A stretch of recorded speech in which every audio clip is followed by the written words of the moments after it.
با سلام خدمت همه طرفداران فارسی زبانان عزیز، امیدوارم حالتون خوب باشه و سه تا مجموعه قبل رو هم خوب یاد گرفته باشید و لغاتش به کارتون اومده باشه. مرسی از حمایتتون، مرسی از اینکه کانال رو حمایت میکنید. کانال خودتونه و فراموش نکنید کانال رو سابسکرایب کنید، حمایت بکنید از کانال و زنگوله کنارش هم بزنید و داخل کامنت هم بنویسید برای دوره بعدی چه کتاب مد نظرتون هست و انتقاد، پیشنهاد، هر چی بوده تا الان برام بنویسید، میخونم حتما و نظراتتون رو اجرا میکنم. بی وقت میریم برای قسمت بعدی، قسمت 4 از این مجموعه و تجزیه و تحلیل درس 10 تا 12 از کتاب اول.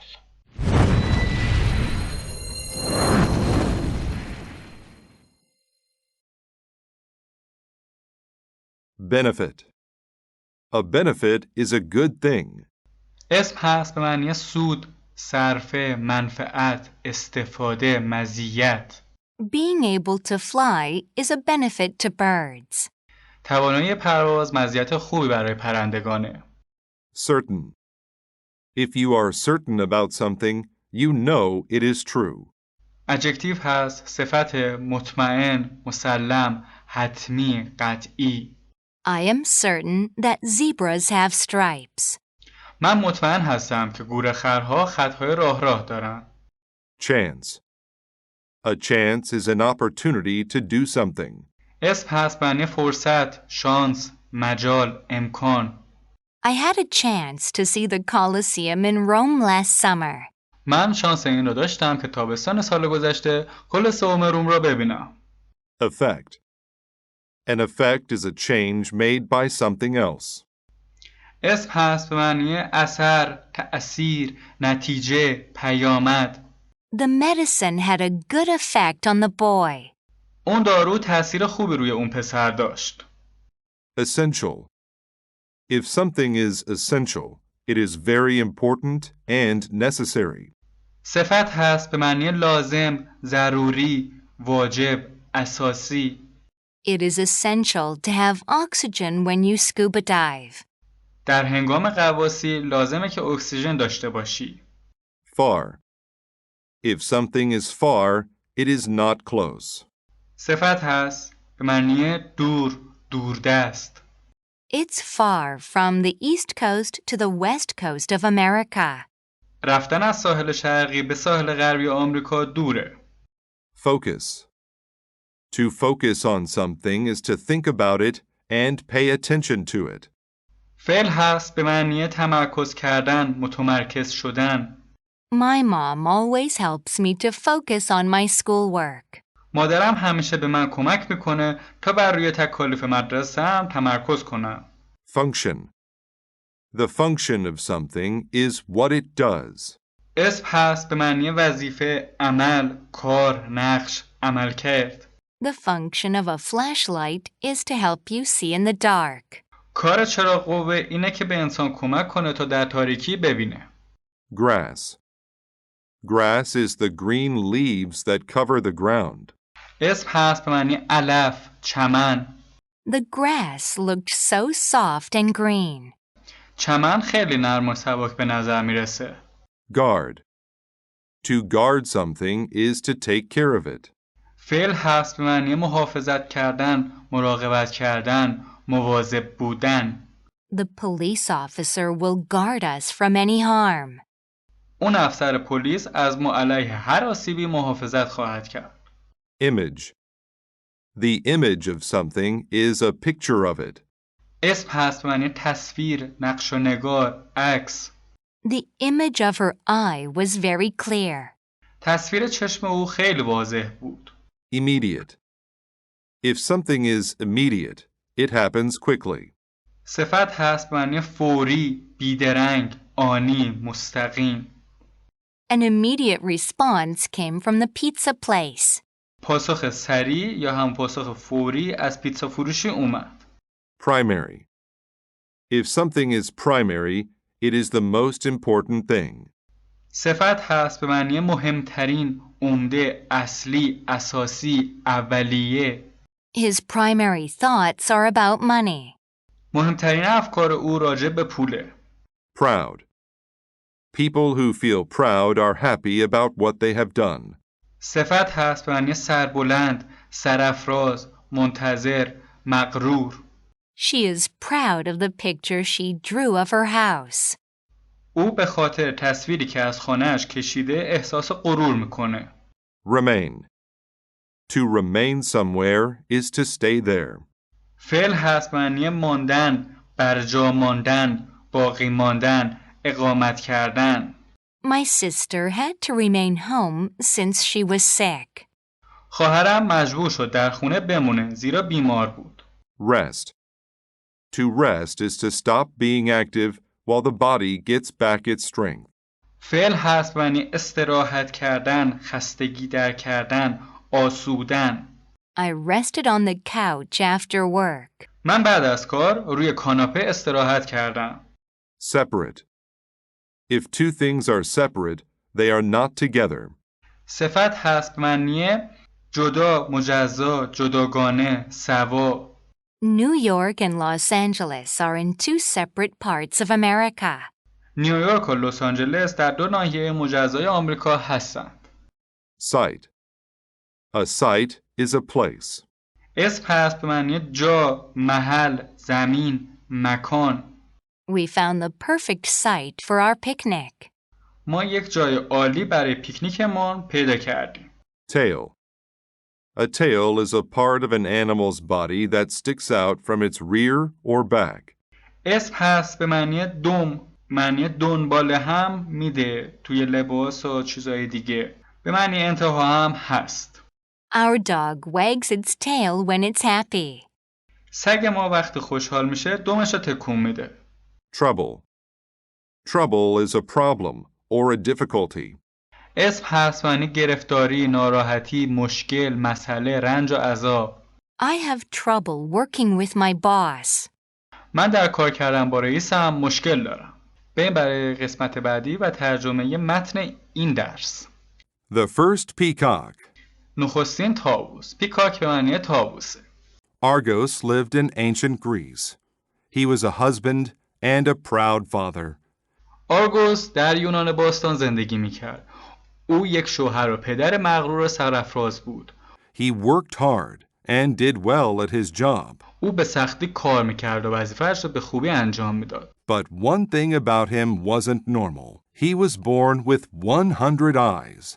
اما یک چیز در مورد او عادی و طبیعی نبود. اینکه او با 100 تا چشم به دنیا آمده بود. Having many eyes was usually a benefit to him. He had a chance to see many things. برای او داشتن این همه چشم مزیت محسوب میشد. او این امکان و فرصت را داشت که خیلی چیزا را ببینه. Also, since he had so many eyes, he was very good at guarding things. همچنین از اونجا که تعداد زیادی چشم داشت در محافظت از چیزها خیلی خوب و ماهر بود. While sleeping, he only rested a few eyes at a time. The others stayed open. در هنگام خواب در هر زمان فقط تعداد کمی از چشماش استراحت می‌کردند و بقیه بیدار می‌موندند. He worked for Hera, a great goddess. His primary function was to guard a special cow. او برای الهه بزرگی به نام هرا کار می‌کرد. وظیفه اصلی آرگوس مراقبت از گاو خاصی بود. The cow was very important to Hera. She loved it. گاوی که برای هرا خیلی مهم بود. او عاشق این گاو بود. The most essential part of his job was to keep the cow alone. اساسی ترین قسمت کار او این بود که اون گاو را تنها نگه داره. It had to be kept separate from all the other cows and far away from people. او باید گاو را از سایر گاوهای دیگه جدا نگه داره و از مردم نیز دور نگه داره. This was an easy job for Argos. The cow just ate grass all day. این شغل راحتی برای آرگوس بود. گاو در طی روز فقط علف می‌خورد. But the god Zeus wanted the cow. He wanted to take it away from Hera. He had a plan. اما زئوس از خدایان یونان این گاو را می‌خواست. او دلش می‌خواست این گاو را از چنگ هرا در بیاره. او نقشه‌ای داشت. He found a great music player. He asked the man to play a beautiful song for Argos. Zeus was certain Argos would go to sleep. نوازنده ماهری یافت و از او درخواست کرد تا آهنگ زیبایی برای آرگوس بزنه. زئوس مطمئن بود آرگوس به خواب فرو میره. The song had an immediate effect. Argos couldn't focus on his job. He fell asleep. این آهنگ تاثیر فوری داشت. آرگوس نتونست بر وظیفه‌اش تمرکز کنه و به خواب رفت. Zeus saw this and he took the cow. Hera was very angry with Argos. She turned him into a peacock. زئوس این صحنه رو دید و گاو را برد. هرا از دست آرگوس خیلی عصبانی شد و او را به طاووس تبدیل کرد. She put his many eyes on his tail. Argos was very sad. و چشمای او را روی دم طاووس قرار داد. آرگوس خیلی غمگین شد. Zeus saw how much trouble he had given Argos. He made another plan. زئوس فهمید که دردسر زیادی را برای آرگوس به وجود آورده. او نقشه دیگری را طرحریزی کرد. He turned Argos into a group of stars. He wanted Argos to remain in the sky forever. آرگوس را به گروهی از ستارگان تبدیل کرد. دلش می‌خواست آرگوس تا ابد تو آسمون بمونه. Even today, Argos's image remains there, above the site where all his problems began. We can still see him in the night sky. حتی امروز تصویر آرگوس اونجا باقی مونده. بر فراز مکانی که همه مشکلاتش از اونجا آغاز شد. ما هنوز میتونیم او را در آسمان شب مشاهده کنیم. اینم داستان طاووس بود. امیدوارم که از این داستانم لذت برده باشید. به قسمت بعدی درس 11 و لغات این درس میپردازیم. Advertise. To advertise is to describe or draw attention to a product or event by using a public medium. فعل هست به معنی آگاهی دادن، تبلیغات کردن، تبلیغ کردن. The woman started a new company and needed to advertise her products. زن شرکت جدید را راه اندازی کرد و نیاز داشت محصولات خود را تبلیغ کنه. Aware. If someone is aware, they know that something or a situation exists. صفت هست به معنی باخبر، آگاه، متوجه. The student became aware that the teacher was watching him. دانش آموز متوجه شد که معلم داره به او نگاه میکنه. Battery. A battery is an object placed inside something to supply it with electricity. اسم هست معنی باتری. My brother needs a battery for his clock. برادرم برای ساعتش نیاز به باتری داره. Black. Black is the darkest color. صفت هست معنی سیاه مشکی. Our street is black at night because there are no street lights. خیابان در شب سیاهه چون هیچ نوری تو خیابون وجود نداره. City. A city is a place where a lot of people live. اسم هست معنی شهر. Tokyo is a very big city in Japan. توکیو شهر بسیار بزرگی تو ژاپنه. Clean. To clean is to make something neat and tidy. فعل هست معنی تمیز کردن، پاک کردن. I clean our kitchen every Saturday. من هر شنبه آشپزخونه رو تمیز میکنم. Country. A country is an area of land with the same government and laws. اسم هست معنی کشور. France is a country in Europe. فرانسه کشوری توی اروپاست. Develop. To develop is to make something larger or more advanced. فعل هست معنی گسترش دادن، پرورش دادن، رشد دادن، بهبود دادن. This practice will help you develop your math skills. این تمرین به شما کمک میکنه مهارت‌های ریاضی خود را رشد بدید. Electric. If something is electric, it uses electricity. صفت هست به معنی الکتریکی، برقی. Some car companies make electric cars. بعضی کمپانی‌های تولید اتومبیل ماشین‌های برقی می‌سازند. Eventually. When something happens at a later time or in the end, it happens eventually. قید هست به معنی سرانجام، بالاخره، عاقبت. He will eventually move to London to find a new job. او سرانجام به لندن نقل مکان خواهد کرد تا کار جدیدی پیدا کنه. Fact. A fact is a piece of information that is true. اسم هست به معنی حقیقت، واقعیت. A fact about South America is that it is a continent. یه حقیقت در مورد آمریکای جنوبی اینه که اون یه قاره است. Glass. Glass is a transparent, breakable material. اسم هست به معنی شیشه. Windows are made of glass. پنجره ها از شیشه ساخته میشن. History. History is the study of the past. اسم هست به معنی تاریخ. History was my favorite subject in school. توی مدرسه تاریخ درس محبوب من بود. Nature. Nature is everything in the physical world that is not made by people. اسم هست به معنی طبیعت. On the weekends, I love to walk in nature among the trees. در آخر هفته ها من دوست دارم توی طبیعت در میان درخت ها قدم بزنم. Never. Never is when something is impossible or will not happen. قید هست به معنی هرگز. They never eat meat because they are vegetarians. اونا هرگز گوشت نمیخورن چون گیاهخوارند. People. People are humans. اسم هست به معنی انسان، مردم، اشخاص. How many people live in China? در چین چه تعداد انسان زندگی میکنه؟ Plastic. Plastic is a material made by people. صفت هست به معنی پلاستیک.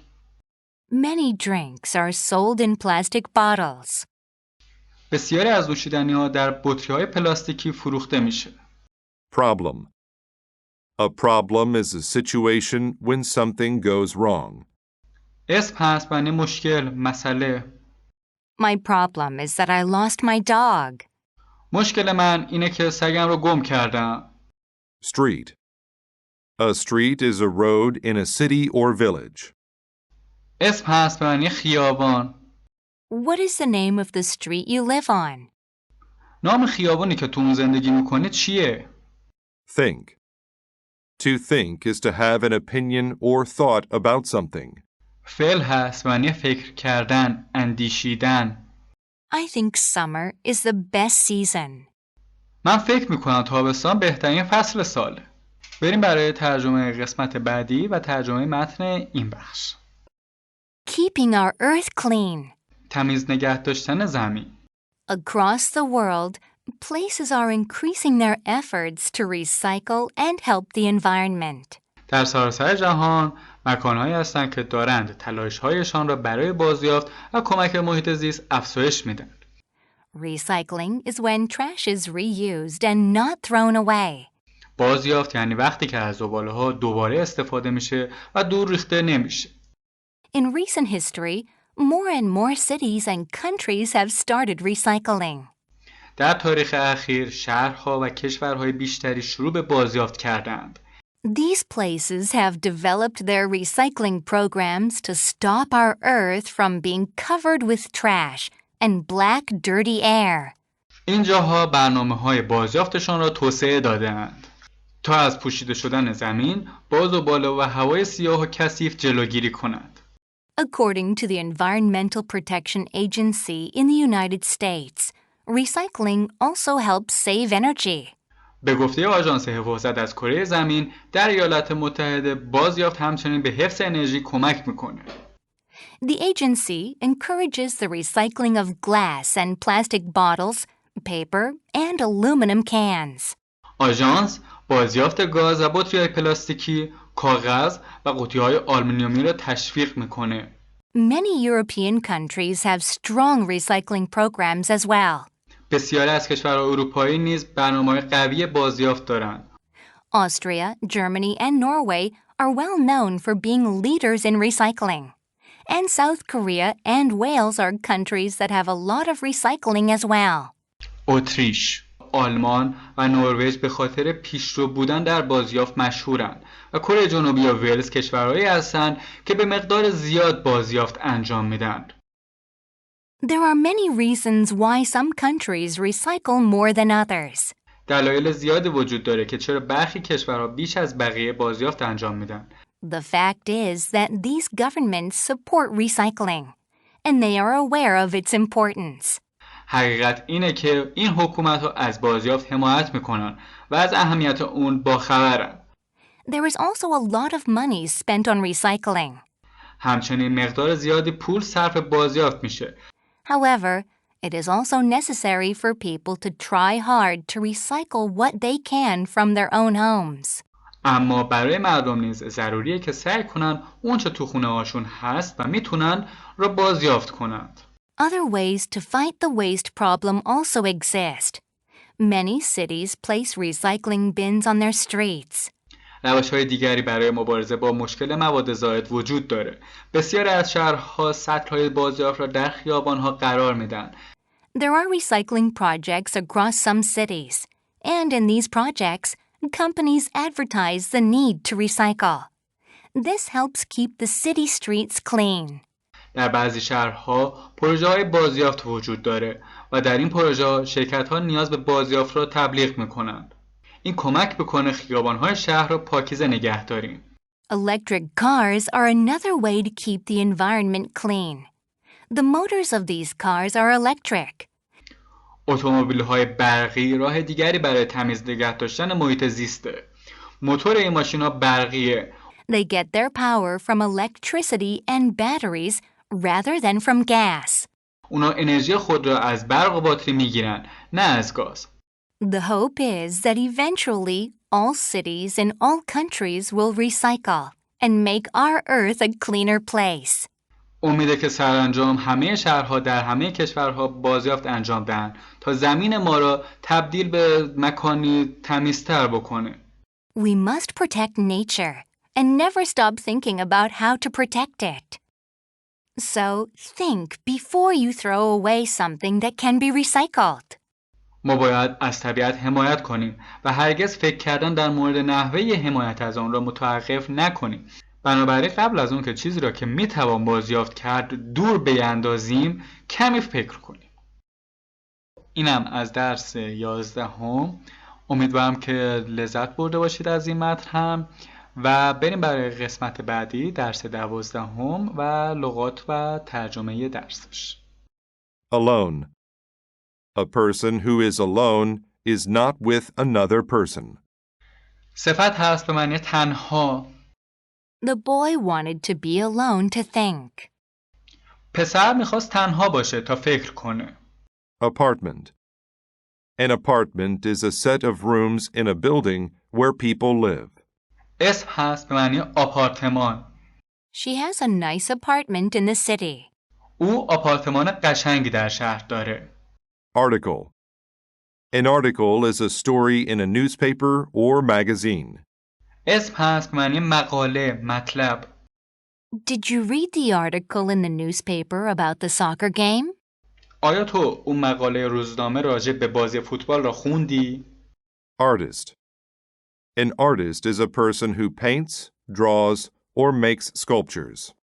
اسم هست به معنی نقاش، هنرمند. He went to Paris to become an artist. او به پاریس رفت تا نقاش شود. Attitude. Someone's attitude is the way they feel and think. اسم هست معنی نگرش، نحوه اندیشیدن، طرز فکر، طرز برخورد. John has a bad attitude. He's always angry. جان طرز برخورد ناجوری داره. همیشه عصبانیه. Beauty. Beauty is the state or quality of being beautiful. اسم هست به معنی زیبایی. I heard my mother was a great beauty when she was young. من شنیدم مادرم موقعی که جوان بود زیبایی خیره کننده ای داشت. Compare. To compare means to say how two things are the same and different. فعل هست معنی مقایسه کردن، سنجیدن، قیاس کردن. If you compare cats and dogs, you'll see that they're both good pets. اگه سگ‌ها و گربه‌ها را مقایسه کنی، خواهی دید که اونا هر دو حیوانات خانگی خوبی هستند. Judge. To judge something is to say if it is good or bad. فعل هست معنی قضاوت کردن، نظر دادن. The boy was going to judge how his mother's turkey tasted. اون پسر میخواست قضاوت بکنه یا نظر بده که بوقلمون مادرش چه طعمی داره. Magazine.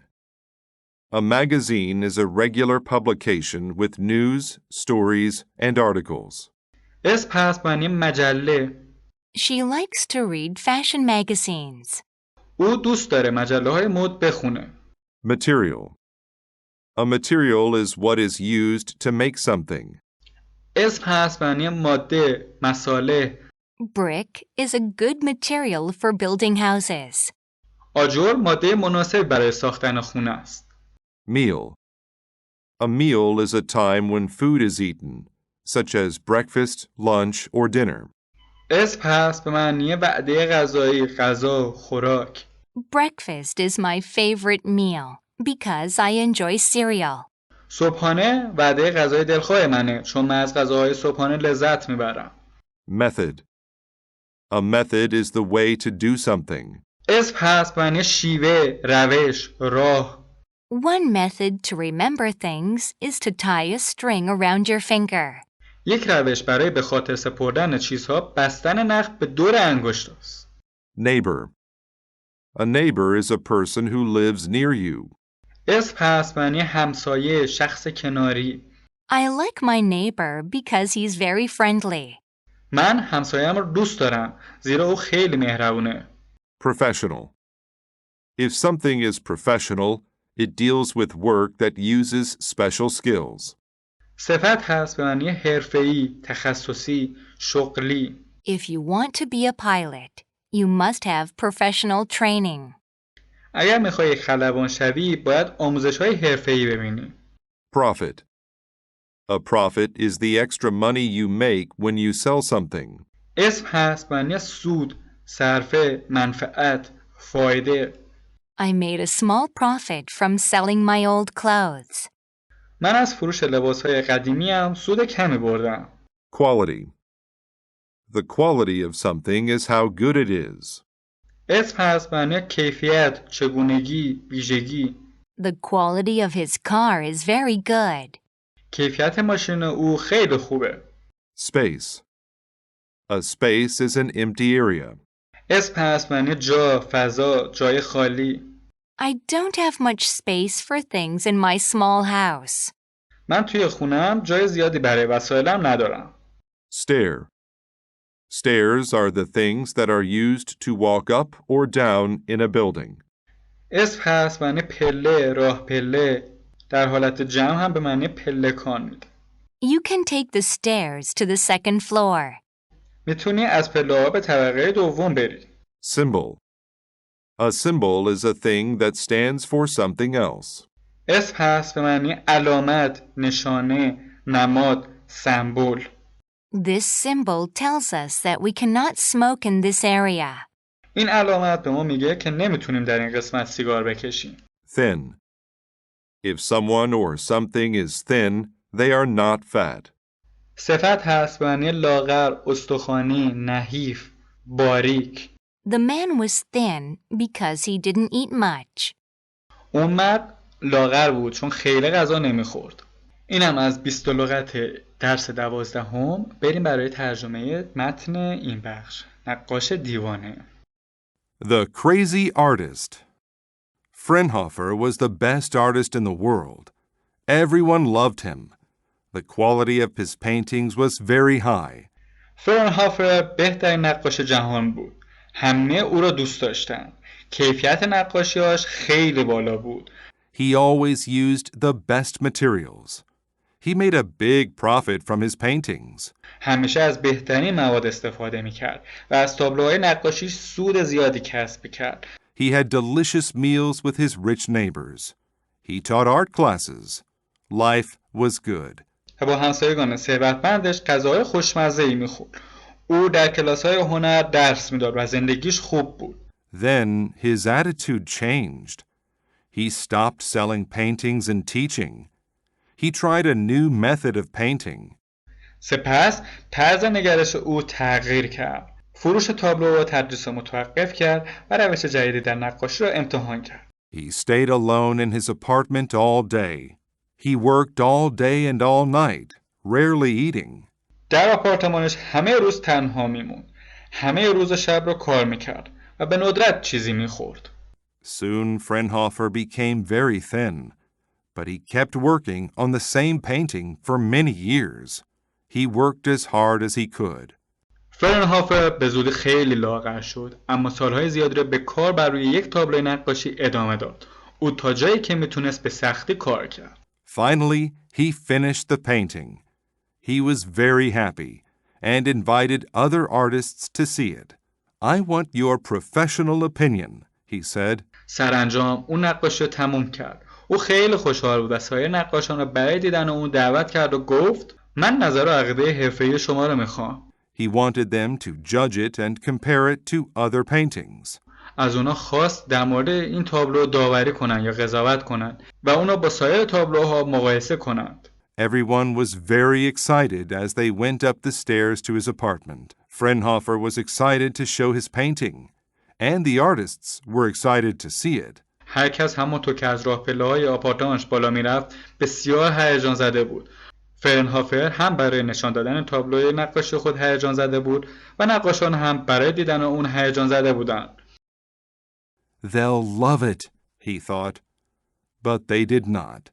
او فکر میکرد اونا عاشق تابلوی او خواهند شد، ولی اونا تابلو رو نپسندیدند. They were surprised by his painting. There was no white anywhere. نقاشی فرنهافر اونا را غافلگیر کرد. هیچ جای سفیدی روی تابلو نبود. Fraunhofer filled the whole painting with lines and colors. There was no space for a normal picture. فرنهافر همه جای اونا با خطوط و رنگ‌ها پوشانده بود. هیچ فضایی برای یک تصویر عادی و طبیعی وجود نداشت. It was full of strange shapes. It looked bad to the other artists. He used symbols, and they didn't understand them. پر از شکل‌های عجیب و غریب بود. به نظر سایر نقاشان نامناسب و ناجور بود. او از نمادها استفاده کرده بود و نقاشان اونا را درک نمی‌کردند. They thought it was terrible. Why did you paint this strange picture? Someone asked. They didn't understand its beauty. اونا بر این اعتقاد بودند که این سبک نقاشی بسیار بده. یه نفر پرسید چرا این تابلو عجیب و غریب کشیدی؟ اونا زیبایی تابلو را تشخیص ندادند. But after some time, many people began to like his painting. People wrote articles about it in magazines. اما بعد از مدتی عده زیاد از مردم به تدریج از اون تابلو خوششون اومد و در مجلات راجع به اون مقاله نوشتند. They said it was his best work. They loved his strange symbols. They loved his strange colors. اونا گفتند که اون تابلو بهترین اثر اوست. اونا از نمادهای عجیب او خوششون اومد و رنگ‌های نامتعادل اونا پسندیدن.